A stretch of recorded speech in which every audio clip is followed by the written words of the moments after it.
All right, good morning, everyone. Thank you all for being here. My name is Melanie Brown-Woofter. I'm the president and CEO of the Florida Behavioral Health Association. And on behalf of the association, we welcome you this morning, and we're so glad to see each one of you here today. We are really looking forward to the summit. This is our opportunity to share innovations, to share successes, to share programs that are working in the field. So this is a day for you to come in, relax, learn, ask questions, have comments. We'd love to hear from you during the day. And I'm going to leave it to each of the speakers in the panels in terms of if they want questions at the end of their presentation or during their presentation. But we certainly want you to be involved. And before we get started, just a couple housekeeping things. All of you, I think, have found the coffee outside to my right here. So please feel free to help yourself. Lunch will be here about 11:30, and it will be right out where the coffee is. And we're going to do a working lunch. So we encourage you to go out, grab your lunch, and come back in, and we'll all work and network together and then begin our afternoon panels. For those of you who need a bio break, the restrooms are out the back door and kind of to my right over here. So again, feel free to wander in and out as you need during the day. We certainly want everyone to be comfortable. And so now it is my distinct pleasure to be able to introduce to you Erica Floyd Thomas, who is the Assistant Secretary for Substance Abuse and Mental Health at DCF. Erica is a longtime public servant. She has devoted her career to helping those not only in Medicaid, but now at the department, and really, really has a vested interest in substance use and mental health, and has done a wonderful, wonderful job for us. And without further ado, I'll have you come up. So please, a warm welcome.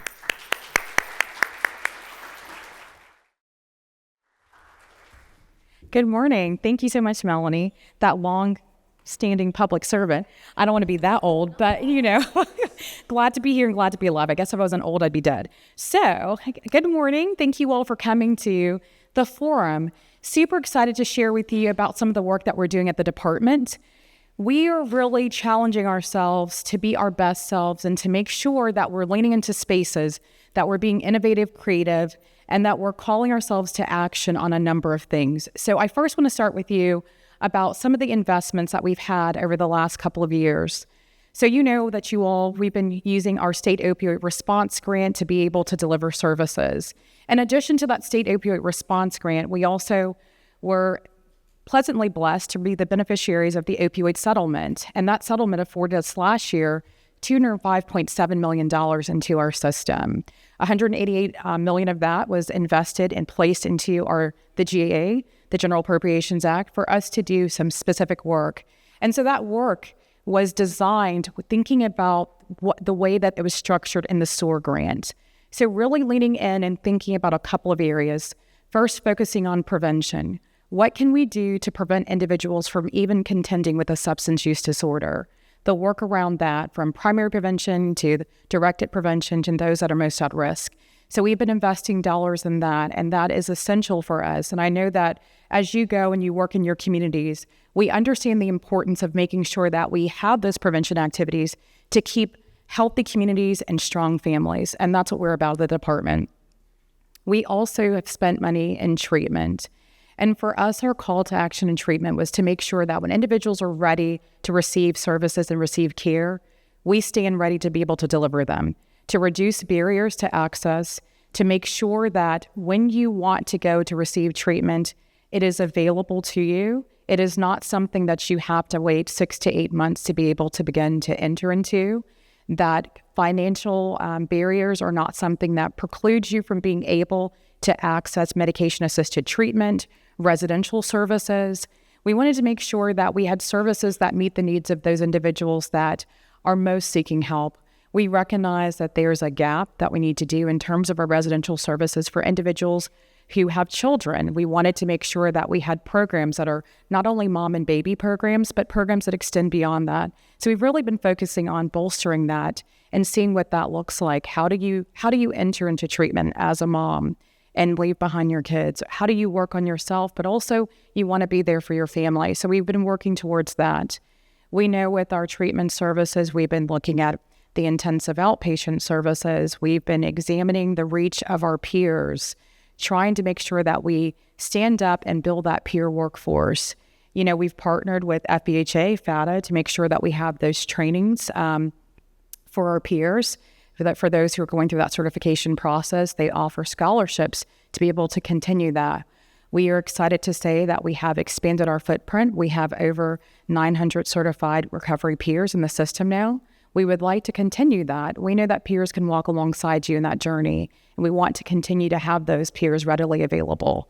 We also are looking at what we can do in terms of recovery services. So if you have taken that bold step forward and you're working on your treatment and you're building a better life for yourself, you're imagining a better tomorrow.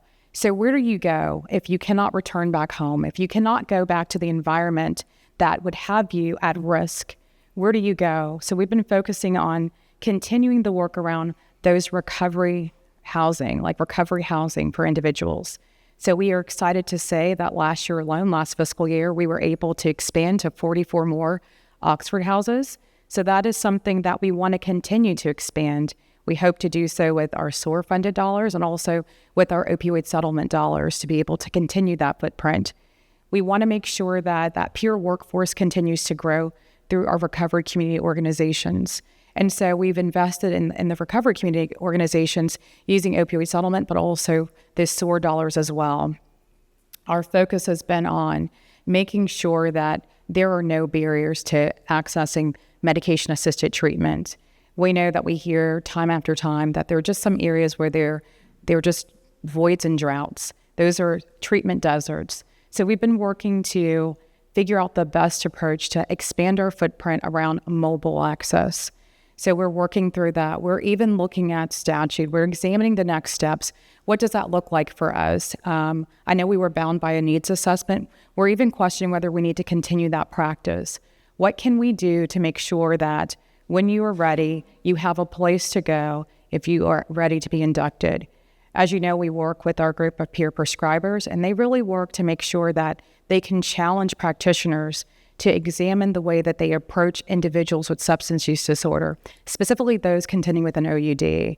I know that there's been a long-standing thought that if you had a reversal that we needed to wait, you had a moment of detox before we could go and do inductions. We're challenging that. We're challenging that approach because we know that is part of the problem to keep people actively ready to begin treatment.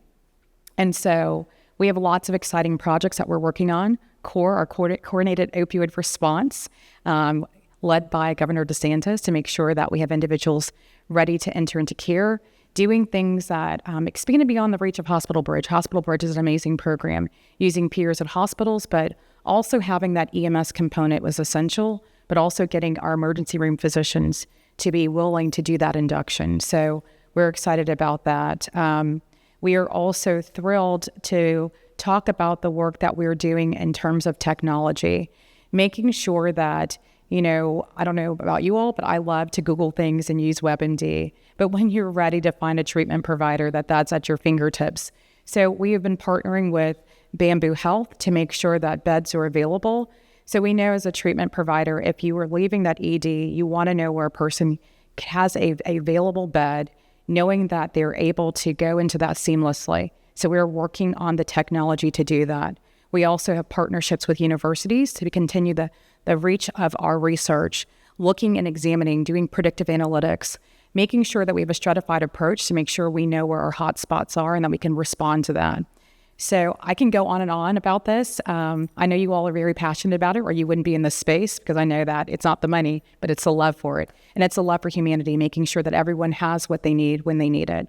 So I just want to thank you for being here today. I know that you're going to have wonderful conversations with experts. I want to say thanks to all of the work that you all do as providers. A special thanks to our managing entities, and thanks to FBHA for hosting. Have a good rest of your day.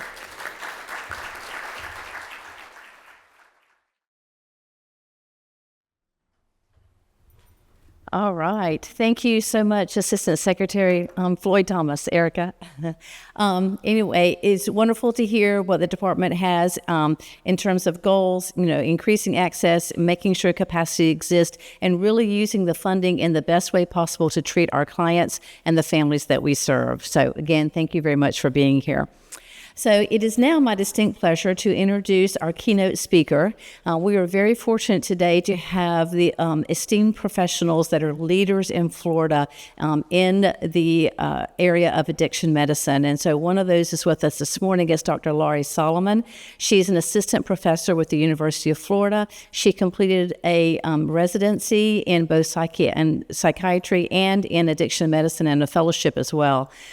She has, not only is she serving clients in clinic, but she is also training students. So she is ensuring sustainability and really investing in innovation and in our future for what we do. So we are just absolutely so pleased to have her with us. And so without further ado, Dr. Solomon.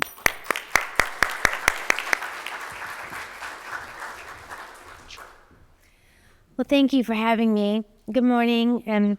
When accepting this invitation from Diana Snyder, it brought me back to thinking about the time that I worked closely with DCF, investigators, and case managers when I was involved with adolescent patients on the crisis stabilization unit at Meridian and Lake City, Columbia County. And also my adolescent kids that were on the CAT team, which is also the Children's Community Action Team. During this time, in 2016, I was the medical director of the CAT team and worked very closely with the therapists and case managers with the goal of providing the necessary wraparound services for the prevention of readmission to the crisis stabilization unit. Since that time, I've continued to work in the field of addiction medicine as an addiction psychiatrist, but now at the University of Florida with the Florida Recovery Center.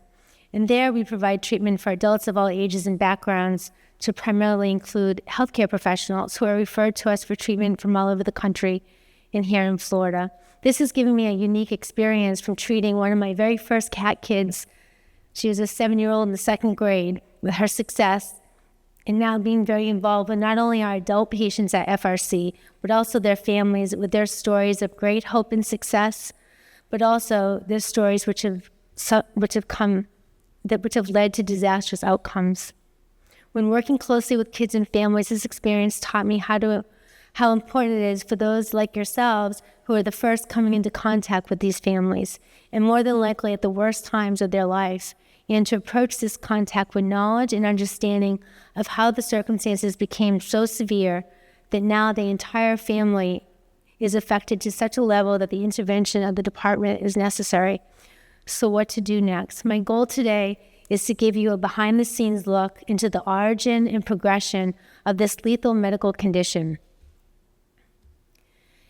known as substance use disorder.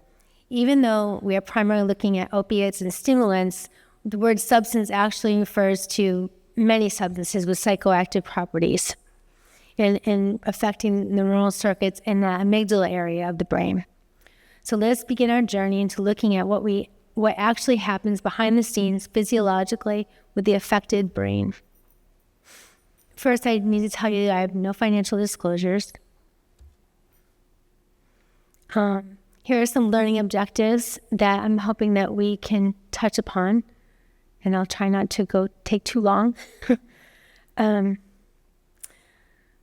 just because an individual is or has used substances with psychoactive properties, it's important to understand that they don't necessarily mean that they have a substance use disorder. Although, when the intervention of DCF is necessary, more than likely it has risen to that level and you will be in contact with these people. When thinking about the affected organ of the brain, we first think about a genetic predisposition, or the past, the illness itself, the present, and the future. So let us first talk about the past and what that actually means. First of all, in making the diagnosis, it's first important to understand the terminology, especially since we want to educate the individual and the family, and doing this in a non-judgmental way, and using terminology to not promote stigma.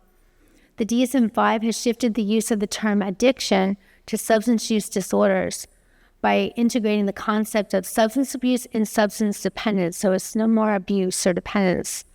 As the term substance use disorder is describing criteria that occurred as a result of the reward area in the brain that's wired differently than an unaffected brain, as this is evidenced by the reaction to certain drugs that can be very different from a brain that is affected and one that is not affected.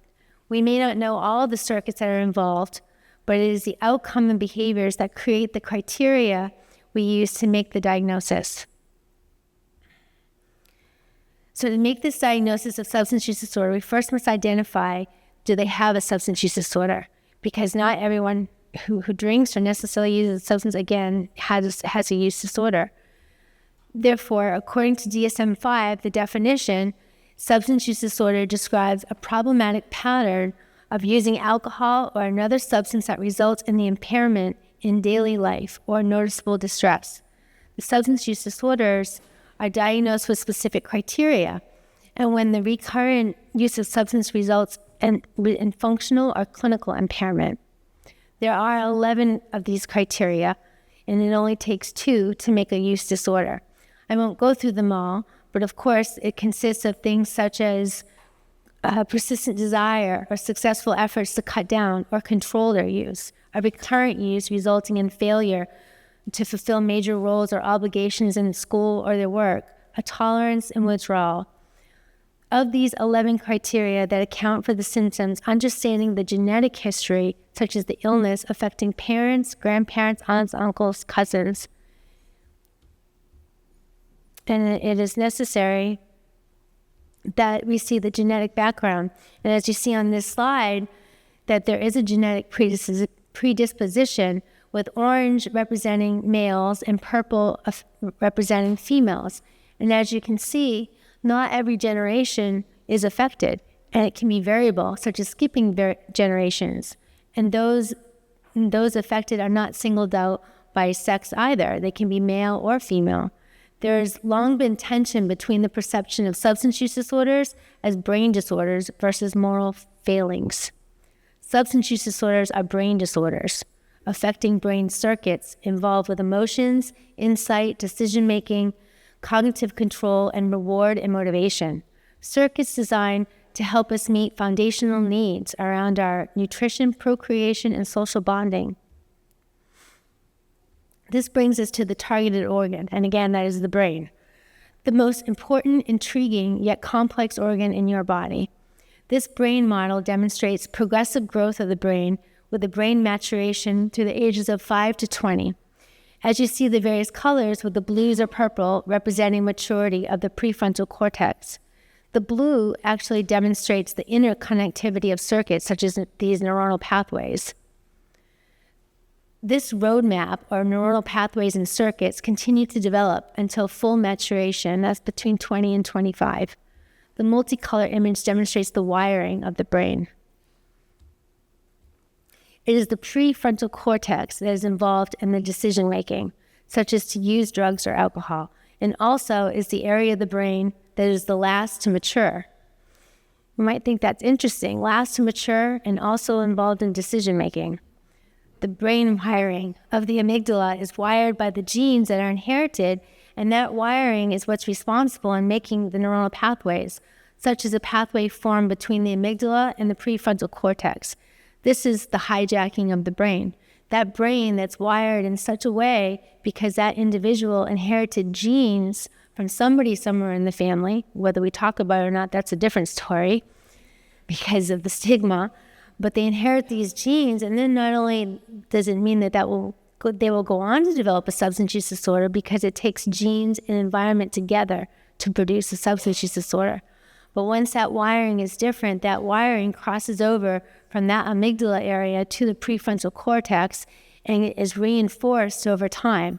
With that behavior of this brain finds something to change how it feels, whether that's through alcohol, through opiates, through stimulants, whatever it is, the brain gets attached, and that neural pathway is formed and continues to be reinforced. And that has a lot to say with this brain being hijacked, where a person may get into a car and know that they shouldn't be driving a car if they're impaired, but they do. They're not a criminal. Yes, they broke the law, but their brain was hijacked and they were unable to make the next right decision. It was an unhealthy brain. And not only does it hijack the brain, but it takes their family members hostage. This concept of dopamine, of the dopamine within the amygdala, which is the primary neurotransmitter in the reward area of the brain, dopamine acts like this messenger in the brain that carries messages between your brain and body, affecting how we feel pleasure and rewards, such as when brain releases a rush of dopamine in a healthy way. Even smiling and laughter can produce this rush. You experience a good feeling, and you want more of that. Also, this rush of dopamine can originate from an external source, such as fentanyl or cocaine, and internally, brain will downregulate or not produce its dopamine. These images demonstrate a healthy or unaffected brain with dopaminergic activity, as you see in the red. And then when there's someone that's used a substance with these psychoactive properties, what happens is they're giving their brain dopamine pretty much, the brain downregulates, so it doesn't produce the inherent dopamine because it's getting an outside source. And so that's why in the first 30 days, particularly of abstinence, which shows here the downregulation of less dopamine, and it has something and is very much responsible for what we call PAWS, or protracted acute withdrawal syndrome. This is this restlessness, irritability, discontent. This is why it's so difficult to get somebody to come into treatment and stay into treatment if they're not internally motivated to be there in the first place because of this pause. But then once they stay and they're finding themselves into recovery, pause can last up to 12 to 18 months. And that's the time that's allotted for these dopaminergic receptors to begin to return to a pre-substance brain. But during this time, it's the most vulnerable because individuals struggle with such anhedonia by finding it difficult to enjoy much of anything. And this is a big factor as to explain the risk of relapse, and so high during this year. Actually, the risk of relapse we know are referring to as a return to use, again, trying to decrease the stigma.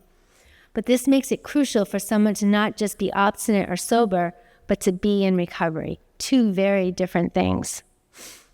This neuroscience is a guideline to use for those in treatment and to understand why and how a person has a difficulty embracing sobriety in that first 12 months. Also, by explaining the science of addiction medicine is reassuring to the individual, especially to their family, educating them about what this brain disease is so that they understand why they're feeling how they're feeling.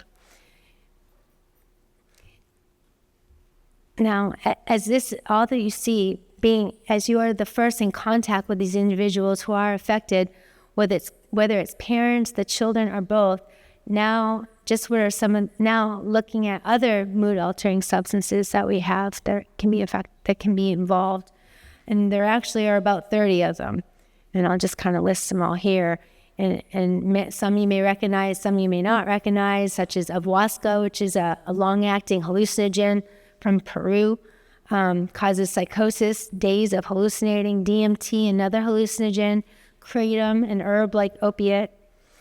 Edazine, which is a newer drug that we're seeing, novel opiate derivative, which can be ordered off the dark web. The DEA has been providing public awareness through this new program that's come out more recently, a One Pill Can Kill public campaign. And this is in an effort to warn the public of prescription drugs that can be laced with fentanyl. And this is more so what we're seeing and contributing to this opioid epidemic that we're seeing. And as you see, in fact, this is just 2 milligrams of fentanyl, enough to kill an average-sized American. However, the opioid epidemic continues to take lives and is showing up more and more in other drugs that people may not even be aware of. Fentanyl, as a powerful synthetic opiate analgesic, similar to morphine but 50 to 100 times more potent than morphine, prescribed typically for pain in prescription form. Fentanyl, with other synthetic opioids, is the most common drug involved in overdose deaths. Okay. It's made and distributed illegally as street drugs, sold in the following forms. A newer form, such as made into pills, is referred to as pressed. Something actually I recently learned. We're learning new things every day. When we listen to our patients, we learn from each other. And also when mixed with other drugs, fentanyl is especially dangerous as people are often unaware that fentanyl can be added to cocaine, heroin, methamphetamine, MDMA. Lately in our detox unit, we're even seeing people coming in with positive cannabis screens and denying the use of fentanyl, never touching fentanyl, and they more than likely have it because their cannabis is being laced with fentanyl. This graph here demonstrates a breakdown of the areas of the many possible ways to access these prescription drugs. Half, as you can see, can be found in the medicine cabinets across the nation, where nearly 40% from direct prescriptions. The access to different type of opiates and how one self-administers, whether it's oral, intranasal, or injecting, actually also demonstrates the level of severity. When someone's gone to the level of self-injecting, that tells you how much their brain is hijacked. And they can be even more dangerous when mixing with other substances such as alcohol or benzodiazepines. With opiates, the withdrawal is not life-threatening, but can feel like they're dying with severe flu-like symptoms, muscle rigors, GI distress, such as diarrhea, vomiting, abdominal pain, and emotional irritability, and becoming more withdrawn. The rates of overdose are just skyrocketing, and I'm sure I don't have to tell you that since you're seeing it firsthand, or if not firsthand, the suffering of their family members you're seeing. In fact, the ACE, or the Adverse Childhood Experience score of an individual, increases their risk of developing a substance use disorder. When visiting some homes or coming into contact with some of these individuals, you may see some of these symptoms, and it's important to identify since you could save a life by calling 911. An example of some of the calls that have been made to 911, the dispatching to overdose calls, where the opioid-related overdoses does not necessarily mean a death sentence when administered Narcan. Narcan certainly saves lives. As you see here, over the course of almost 3 years, the number of lives saved is dramatic. The distribution of Narcan amongst the United States in the dark is where the Narcan is primarily distributed. An individual that is being treated for an opiate use disorder should have Narcan on hand and should most definitely be in the home of a family member that's prescribed any kind of opiates. In the state of Florida, there's no need for a prescription for Narcan. It's interesting that the states that show high distribution for Narcan prescriptions written, the state of Florida, as could be correlation of perhaps maybe treatment centers promoting the use and providing Narcan to all patients who are on any sort of medication-assisted treatment, or if there's a suspicion of use. And just to briefly mention, comparably rates of marijuana use, which this is a problem. These numbers demonstrate that almost 12% of 8th graders using marijuana and 36% of 17-year-olds. It's important to understand this, that this is when the disease begins in some patients. And the younger the age of first use, the worse the prognosis. Remember, not only genetics with a family history, but environment plays a huge role. There was a question that was recently asked of me, why do they start so young? And there are many ways to approach that question, but genetics and environment are certainly the main factors. Stimulants, what exactly is represented here? Prescribed or non-prescribed, such as amphetamines like Adderall, Vyvanse, or methylphenidate such as Ritalin or Concerta, commonly used weight loss, phentermine, methamphetamine, and to discriminate the difference between exposure in amphetamines or methamphetamine by urine drug toxicology, such as in the case of prescription drugs, which will always be amphetamine and never would be methamphetamine. Whereas a positive for methamphetamine will have both amphetamine and methamphetamine. Additionally, most screening urine drug toxicology is not going to pick up the metabolites for methylphenidates or phentermine. Only all-inclusive drug screens will pick up these metabolites. Cocaine can be in the form of intranasal use, or crack is the form of inhalation use. Interestingly, hair toxicology can be positive at low levels for environmental cocaine exposure, such as if an individual's bed partner is using, but they are not, there is potential that the individual will have a positive hair test even they didn't use, but it's environmental at low levels. Also, there are metabolites when an individual is concurrently using alcohol with cocaine, and this produces what's called cocaethylene. Kratom has primarily an opiate effect, but can be both opiate and stimulant for some. a progressive form of stimulant-like effects, all of which can be misused. Caffeine is considered the most consumed psychoactive drug in the world, as you all see today even. How much is considered too much? 300 milligrams or more a day, actually. So how much is that even? A cup of coffee, for example, and I know there's Starbucks here, but Dunkin' Donuts coffee, 14 ounces is 210 milligrams, or a 16 ounce of Lipton lemon iced tea is 21 milligrams, so 300 milligrams or more.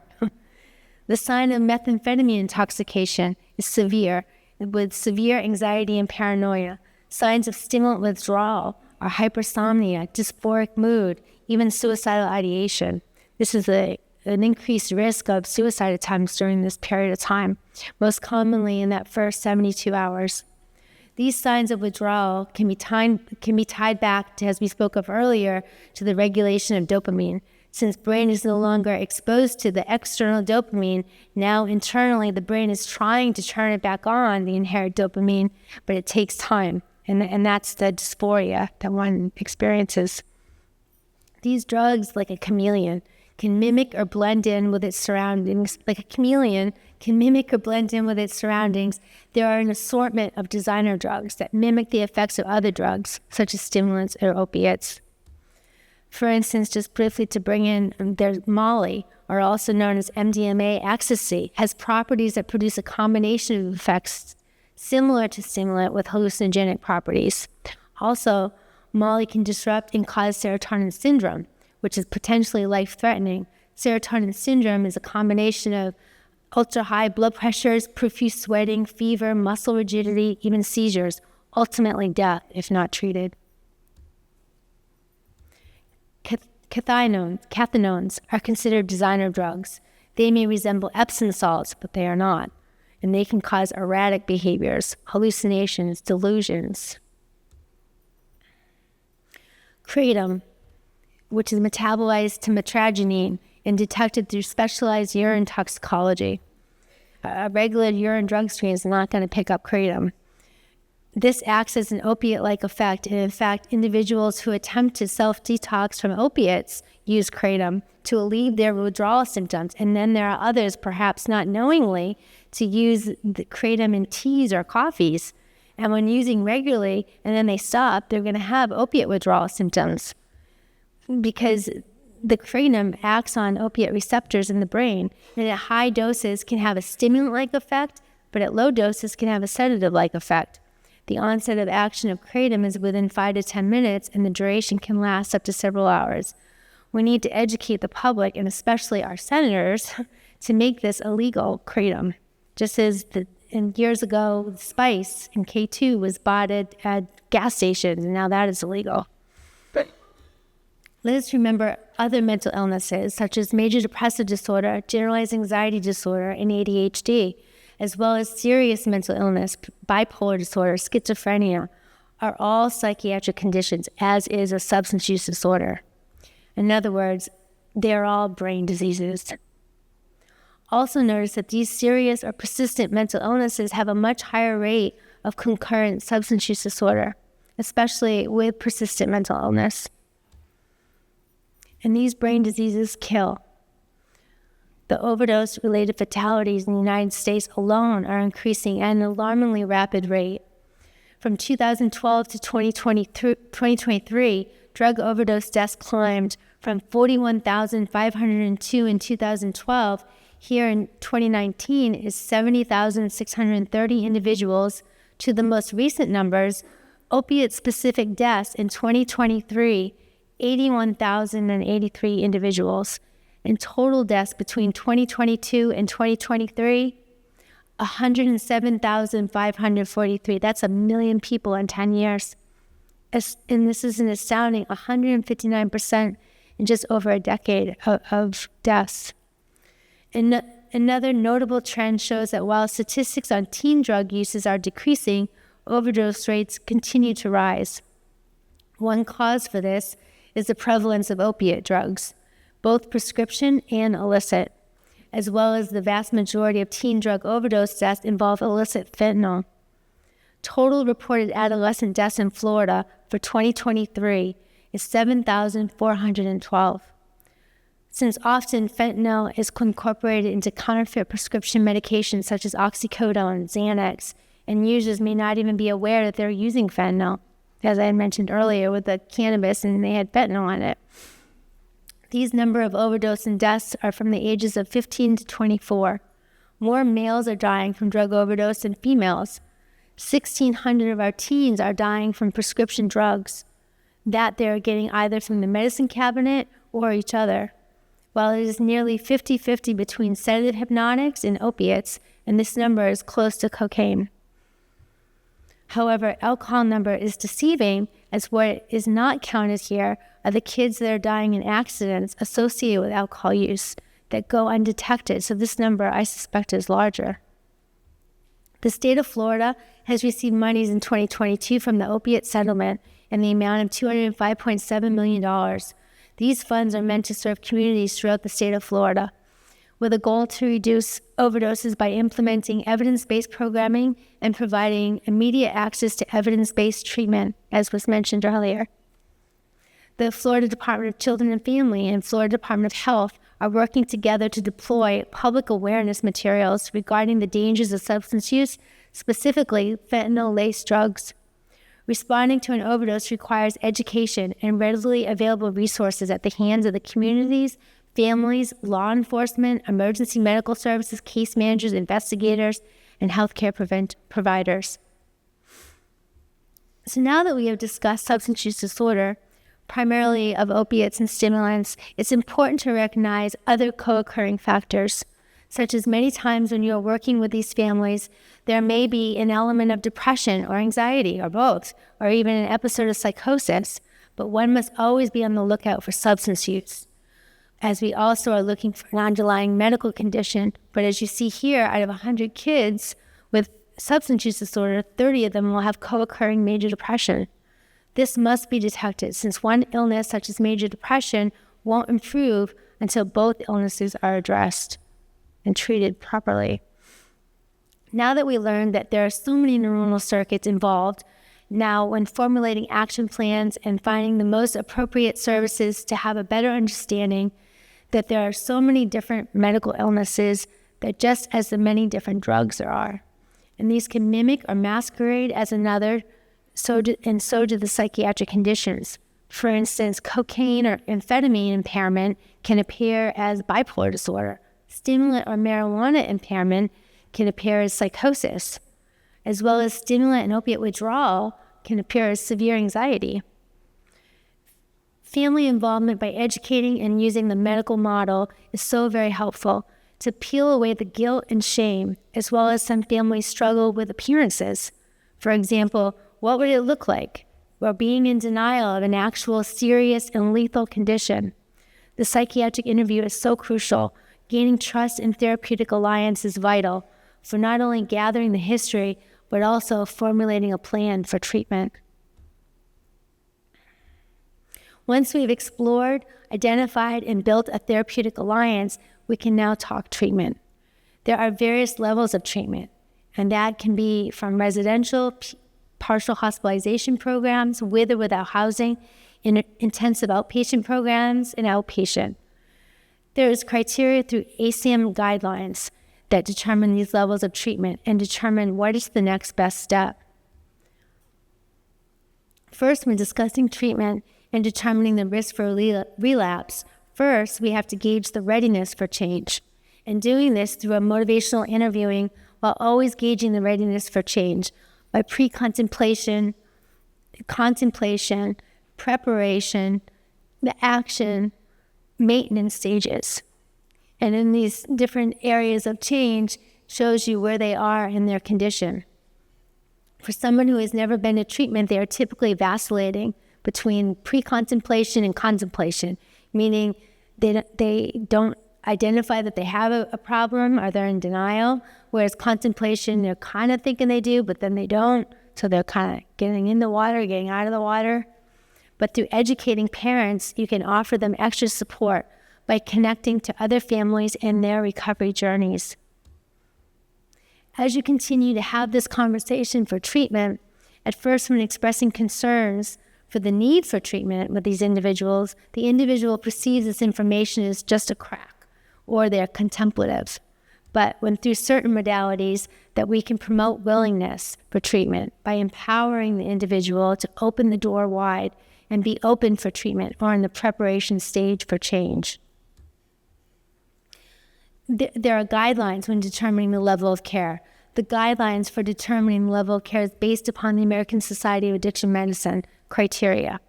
There are many factors that are considered, but basically the severity of the illness determines the intensity of the treatment. The gold standard is PHP, typically with a housing component or residential, since it is the community.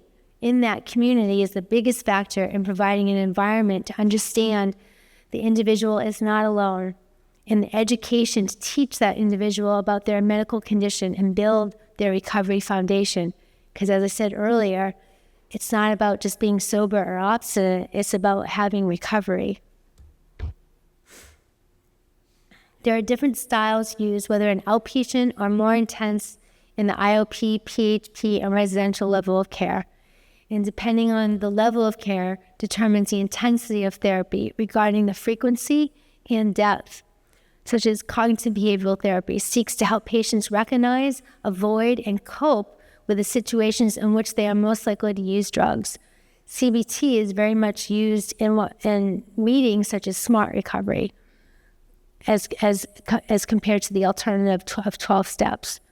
Contingency management uses positive reinforcement, such as providing rewards or privileges for remaining drug-free, for attending and participating in counseling sessions, or for taking treatment medications as prescribed, whether that is their psychotropic medications or perhaps medication-assisted treatment, such as naltrexone, or a blocking agent, which is the blocking agent, or Suboxone. And these medication-assisted treatment, it can be so vital, particularly with harm reduction. And when we're talking about Suboxone, there's a lot of stigma behind that in the community when these people go to their 12-step meetings, and there's some thought that people are saying, oh, well, you're just replacing one drug for another. But they're not. Suboxone is one of the most safest partial mu agonists. It is a narcotic. However, you're engaging that person, getting them into recovery without them having to battle with their pause, a protracted acute withdrawal syndrome. Or we can use things such as, if they're not wanting to do a Suboxone, there's naltrexone or Vivitrol even, which are blocking agents. And these agents are not going to prevent somebody from using alcohol, which is indicated for, or opiates also, which is indicated for, but it's going to help sort of allow those thoughts to pass. And it's going to block those receptors in the brain to give them that pause, to take a moment. Then there's other modalities, of course, motivational enhancement therapy, there's family therapy, and of course, gold standard with the most evidence-based outcomes, positive outcomes, is 12-step facilitation. And for adolescents to engage in individual therapy, which is typically delivered in 12 weekly sessions, which can prepare people to become engaged in their 12-step mutual support programs. And this gives them an understanding of what it's all about at their terms. Since it is unlike in the adult world, when you tell the person to go to meetings and get a sponsor, for kids, adolescents, it's of course very different. 12-step programs like Alcoholics Anonymous are not medical treatments, but provide social and complementary support to those treatments. For some people, though, it could be all they have, and at least it's something that they have, because it's that community that's much needed. 12-step facilitation follows the 12-step themes of acceptance, surrender, and active involvement in building their recovery. The tailoring of treatment to the individual, there is no cookie-cutter recipe. No two people, even with the same diagnosis, would have the same treatment plan, because everyone's brain is different. It just has to be that way. As a patient progresses through treatment, as they become more familiar with the vulnerability of treatment, this allows them to build insight and break down the learned guilt and shame that's accrued over their progression of their illness. The practice of honesty, open-mindedness, and willingness is when the real work begins. This may sound familiar if anyone's familiar with 12 steps. Working their way through a treatment program with the many different assignments typically takes 90 days. And this happens to be the same time it takes brain to basically produce enough dopamine so the pause or protracted acute withdrawal symptom are beginning to improve. I like to tell the patient, you thought you came to rehab, but you actually came to brain college to learn about your brain. And that's literally what they're doing. Here, showing the risk, I missed something. Actually, the risk here is demonstrating the risk of relapse as we compare it to other medical conditions. And you would think that the risk of relapse would be higher with substance use disorder, but here I've demonstrated that actually asthma and hypertension have a higher risk than substance use disorder. And again, these are all medical conditions. Why is it that we aren't getting more teens to the level of care that they need? Well, bottom line, for a little less than half is simply they're not ready. They're not ready to stop using, and they're stuck in that pre-contemplative stage for change. Then the next largest challenge can be financial constraints, lack of resources, or that fear of judgment. There are so many pieces to a successful and comprehensive treatment plan and coming from so many different directions. As listed here, as you may be aware, of all these wraparound services that are more than likely involved in much of your care plans. Here are some resources that you might find interesting, such as there's some books that had come out. This one book, Hey Kiddo, is actually a cartoon illustrated book written from the child's point of view, from early memories to adulthood of his struggles with the mother's battle with substance use disorder, of which I had the opportunity to meet this author at one of the ASAM conferences when he told his story there. As well as we spoke of substances hijacking the individual's brain by the dramatic behavior changes and chaos that is created to where the family is held hostage, and both Addiction, A Family Affair by Dr. Teitelbaum or Hooked by Dr. Smolin describe these journeys very well. Well, again, I really appreciate you coming. I hope you're able to take some of these learning objectives and incorporate it into your everyday contact with people that you come into contact. If you have any questions, I'd be happy to answer them. Thank you. Do we have any questions for Dr. Solomon? Any questions? Sure. Siobhan? No? Oh, yeah.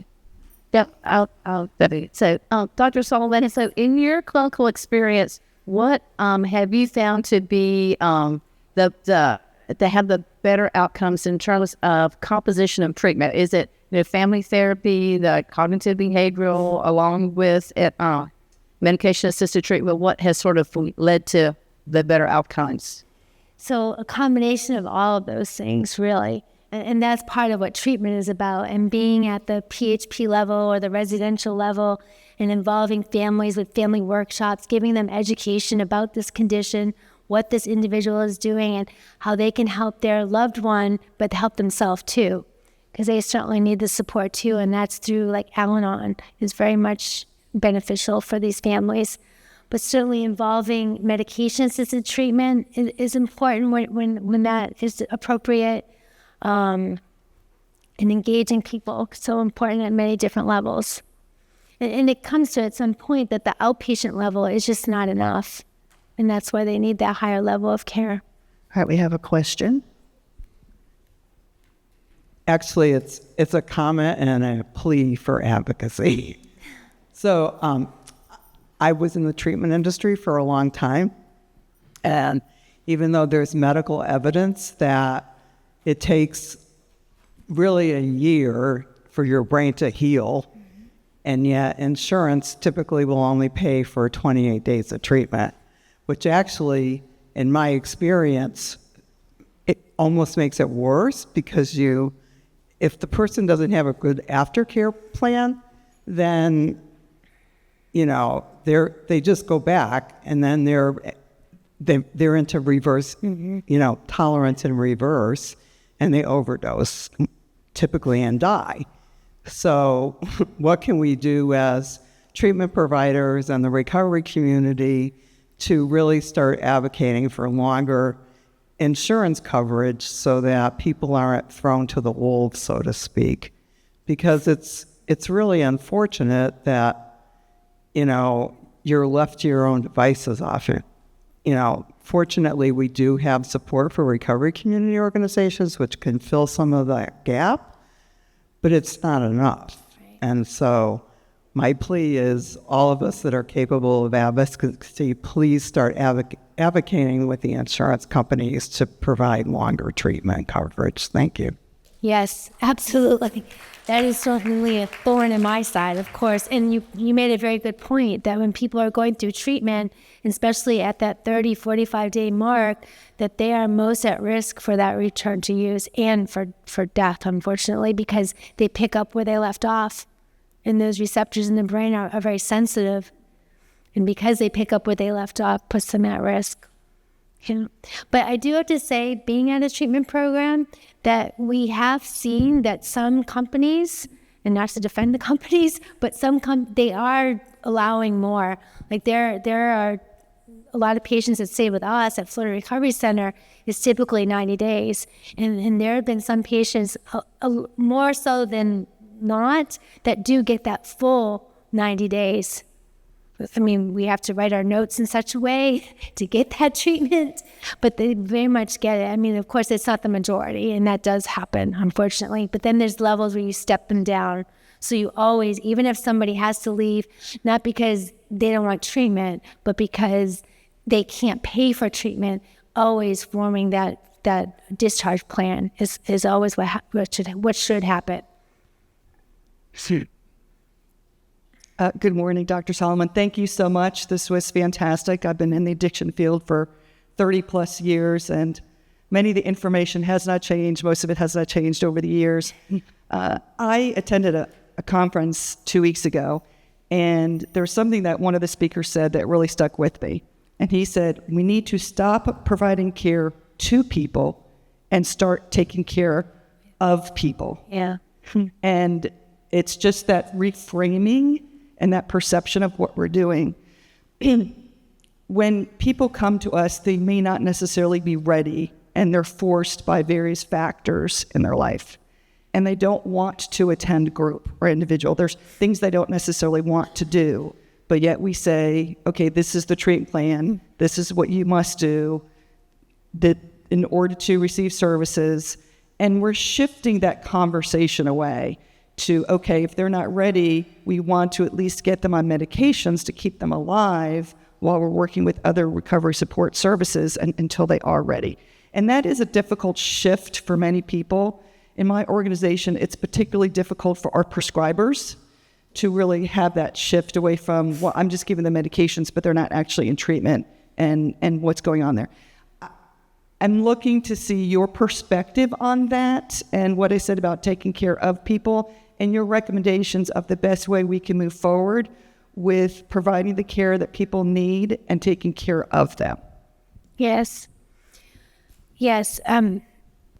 Medication-assisted treatment is exactly what it is. Medication-assisted treatment, meaning that just prescribing medicine it is not the answer. I mean, yes, in some cases, harm reduction, but at least getting that person engaged in some kind of meetings, some kind of community. Something has to change. If nothing changes in their life and they're just taking a medication, they're not going to get into remission, and that's the goal. The goal is for early remission, which is sobriety for 90 days, sustained remission, 12 months or more. That's the goal. And just medication without any form of treatment. And treatment can be in the form of going to a meeting, of, again, being in that community. It doesn't have to be being at a treatment center if they don't have the money to pay for that. But then even in Florida, there are more programs that are free, actually, that you can get to these patients too. Of course, when they get there, there's jobs that they give them, but they can get them to these programs. There's faith-based programs even they can get to. I hope that answers your question. The, We're still forcing something upon somebody that they're not ready for and that they necessarily want. And that's the struggle, Yeah. right? That's the conflict, is someone's coming to treatment. Again, they're being forced, or they may be ready. They're still pre-contemplation. Yeah. And they can be in pre-contemplation for years before they move to contemplation. We know that, right? We know the studies on that. And that's, again, the dilemma is, okay, we want to keep them alive. We want to get them on this life-saving medication. And I believe that recovery support services are key, because that's what we're doing, is providing the peer support services. But do we say, okay, well, you're not attending group therapy, so therefore we're not going to give you medications anymore because you're not accepting the treatment we're recommending for you? And then we have state rules, outpatient services, that say you must be in treatment once a week in group, or else you're in violation of the 65D30. yeah. There's a lot of... And provide the drug screens and Correct. All of that. It's very conflicting as we're looking at the data and trying to save lives. Yeah. Because with this illness, other illnesses as well, but with this illness, unless somebody has what they call hit bottom, that's when their motivation, that's when they begin to move from the pre-contemplated to contemplated. But unfortunately, some people hitting bottom is just that. So it is tough. It's not a sexy disease to treat. There's a lot of variables and a lot of, forming that alliance is so important. And in that prescriber, I would say, if you are prescribing but they're not doing any sort of treatment, but continuing to build that alliance and having them come back maybe every 2 weeks, maybe every week to begin with, and then just sort of building that alliance. It takes a community. It takes a village. Exactly. Can I make a quick comment? So you and I were just talking about this beforehand, actually, and just trying to meet the patient where they're at and trying to, oftentimes in medicine, and we had mentioned this word, it's very paternalistic, right? It's like, all right, do what I say, and that's how it is, and that's a treatment plan you're supposed to get. And if you don't do it exactly, then to your point, are we kicking them out? I mean, no. And I think really things have changed a lot. And I think as we work with, get away from the speaker, work with stigma and try to decrease the amount of stigma and approaching that patient and saying, hey, here's what I think the best treatment plan is. That would be great if you did that. But if you can't do that completely, then where do I meet you, right? Where can I tailor that treatment? So for instance, like in diabetes, I think you need to be on insulin and this is what you need to do. And you're like, well, I don't want to take insulin. Well, then I'm going to kick you out of my clinic?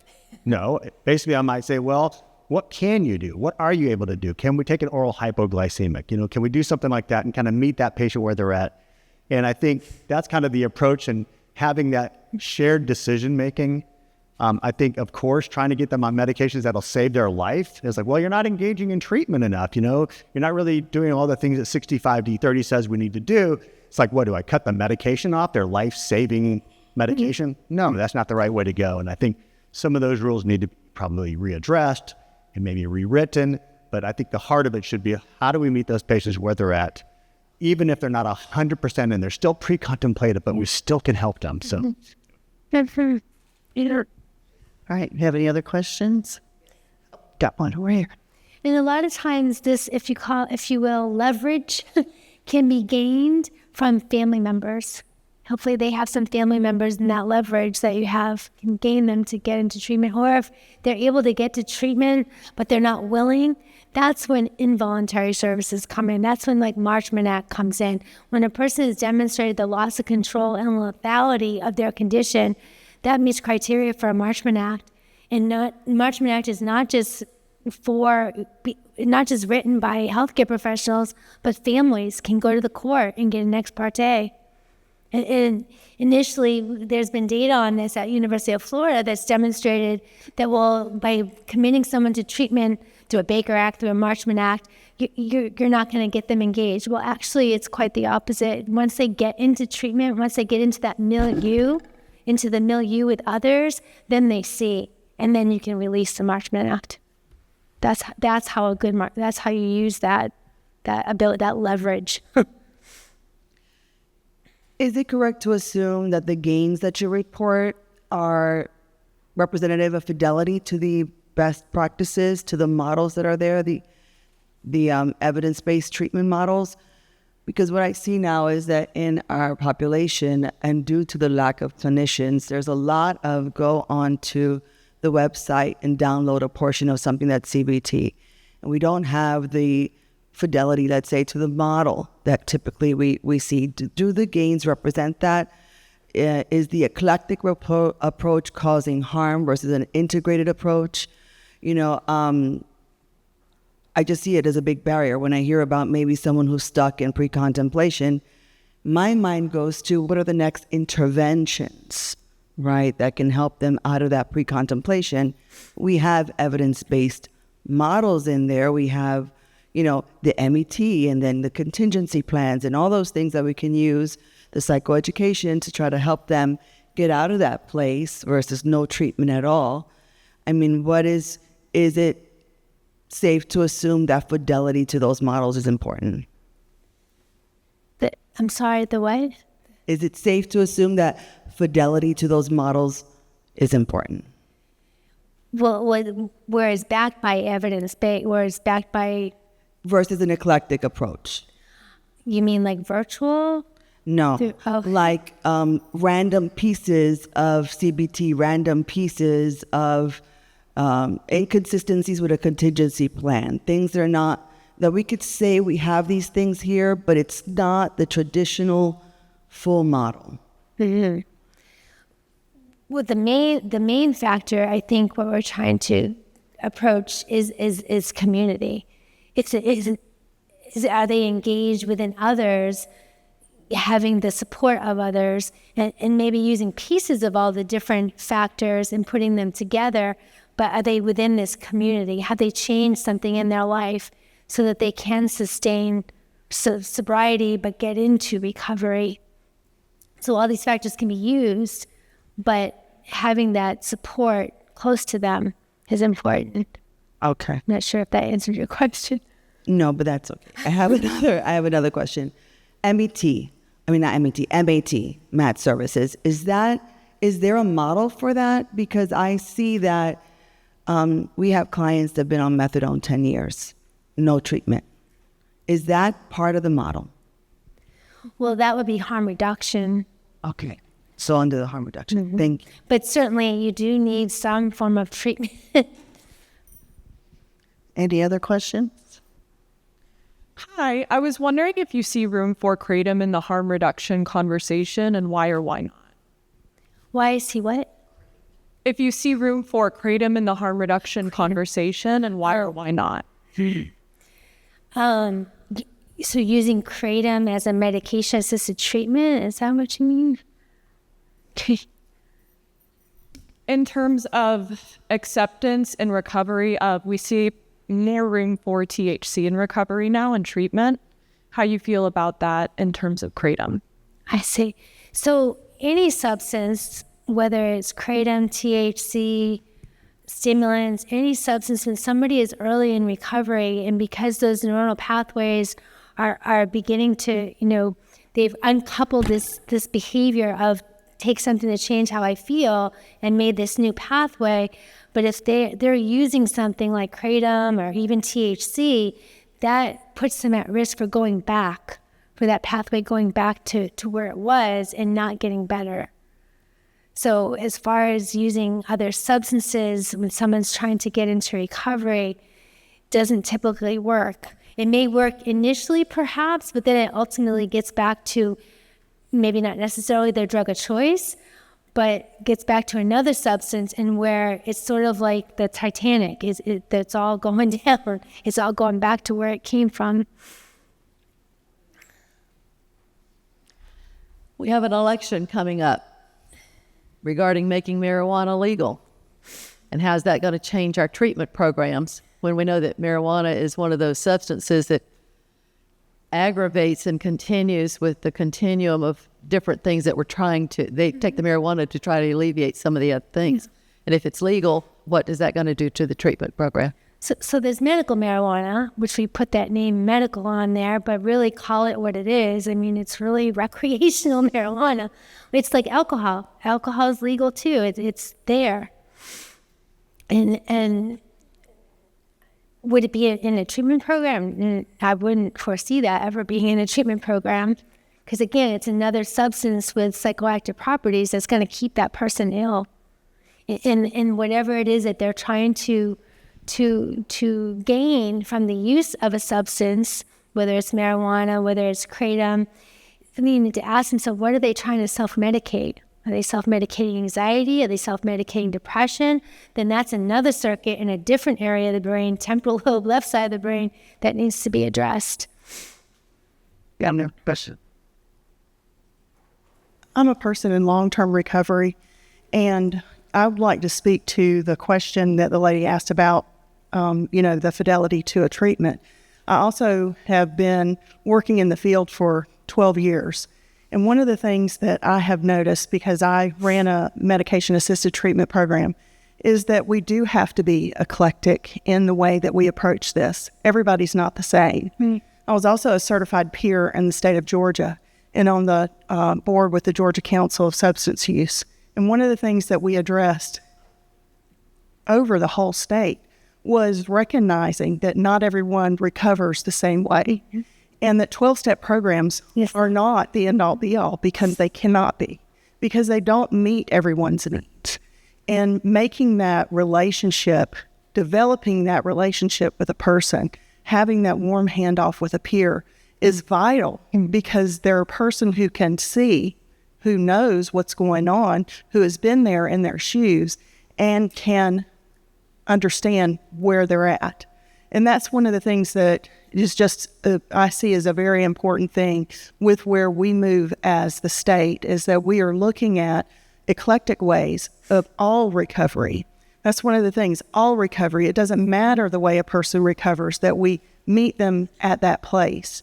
And I just had to speak to that, because that is something that I'm very passionate about. I'm sure that other people are, and there's questions about this. I do think that we have to move with the times, because we're talking about marijuana being legalized. We have to move with the times. We have to come up with new ways, innovative ways to meet our population where they're at. Yeah. In psychiatry in general, tailoring that treatment program to them, that's a treatment plan. As I said earlier, their brain, everyone's brain is different. And it's got to be tailored to them. There's no cookie cutter. Are there any other questions? Okay. Well, thank you very much, Dr. Solomon. I appreciate it. Thank you. Thank you for being here.